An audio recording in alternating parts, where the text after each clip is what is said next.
นี่บรรยากาศบ่งานบังไฟบรรยากาศใกล้สิฮอดแล้วพี่น้องบุญอยู่ทั้งหนาง านแข่งเรือน่ะเขาจะจุดเพิ่มตลอดเอาหาบ่ได้มาแต่ชิเว้าเอาบ่ได้มางานแข่ง ไป เรือ มี น่ะ พี่ดาวแล้วก็เศร้าจิ้ววันนาแล้วก็น้องไม้พี่ไม้แล้วก็เอื้อยปานีเฮาพี่น้องแล้วก็ตะกล้องเฮาแล้วก็ไอ้บาง โอ้ยแค่นากูขี้ไล่โพดเอาไหม บรรยากาศกะสีลมๆเนี่ยพี่น้องน้ำ พ่อมาเก็บมาจากรถน้ำเลย แต่ว่าเฮามีเสือทุกสีพี่น้อง โอ้ยแห้งขี้ไล่แห้งเห็ด ใครแน่จะเฮามีเสือ ล้มก็ล้มอย่าบาดนี่ พี่น้อง เอามันคือล้มส่งมานี่ บ่ได้ใครแน่แต่บ่เอาไปลายเนาะคน7คน8คน นี่บ่ไปไล่หรอกเอาความปลอดภัยไว้ก่อนเอาเมาเลยเนาะ350เลยรับ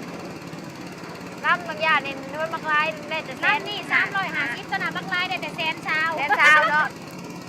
น้ำพงกระเจ้าเองให้คนละ9,000กีบเด้อเขาเจ้าเอาเข้ามาเลยเนาะให้กว่านะโยม50ก็บ่เสียคนลอยมันหายไปถึง อยากมากก็ไม่เมื่อสบายเผื่อจะมากแต่อุ้ยไก่แห่งลมพองน้ำพองไปมาแต่บ้านเฮาแห่งพองพาเพื่อนที่หอดเอ้ย ไปสิทานนะคุณขึ้นหอดคุณหักขึ้นหอดน้ำเงินค่ะ ต่อเอ้า กระต่อ ก็ได้ละปีกันยังต่อเอาไปหอดหน่อย กระต่อเล่นต่อได้ มึง เงิ เนี่ย น นะ พันเดียวเครื่องขาหลดเครื่องขาเรือเรือหาลอย ไม่ต้องกินอะไรค่ะมาดู เดี๋ยวเรื่องเงินหาลอยเฮ้ยบานี้เชื่อแต่ลูกซีนเอาเด้อ เอาบุญสนุมานใช้ลูกซีนนะอีพ่อว่ะ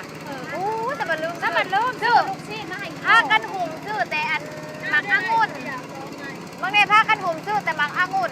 ถ้าลูกซีนแบบบ่ซื้อ พวกเราสั่งมา มีจะคนซื้อจิเวิร์ดหมักองุ่นนะใช้เสลูกซีนล่าวะเนี่ย หิวเข่าเด้